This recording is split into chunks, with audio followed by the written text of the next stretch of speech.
नमस्कार मित्रांनो, आपल्या नवीन व्हिडिओमध्ये परत एकदा आपला स्वागत करतो. तर मित्रांनो, आज जात होतो आपण रत्नागिरी लाईट हाऊसला. तर जात होतो म्हणजे एक ब्लॉग शूट करूया, एक शॉर्ट ब्लॉग येत आहे.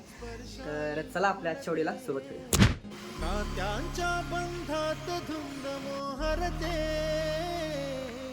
तर मित्रांनो, हा बघा, हा पाटा आहे. इकडे भगवती मंदिरला रोड गेला आणि सरळ वरती गेला लाईट हाऊसला. आपण आता तिकडेच चाललोय. मित्रांनो, लाईट हाऊस तुम्ही बघू शकता. हा समोर लाईट हाऊस आहे आणि हा समोरचा व्ह्यू तुम्ही बघू शकता. खूप मस्त असं वातावरण झालं आहे आणि तिकडे आहे भगवती मंदिर आणि या साईडलाच लाईट हाऊस आहे. आजचा नजारा खूप मस्त आहे कारण आज सकाळी पाऊस पडला आहे, त्याच्यामुळे वातावरण खूप मस्त झालेलं आहे. व्ह्यू पण खूप मस्त बघायला भेटतो. गुज पावसाचे का होते बेभान कसे गहिवरते मन उधाण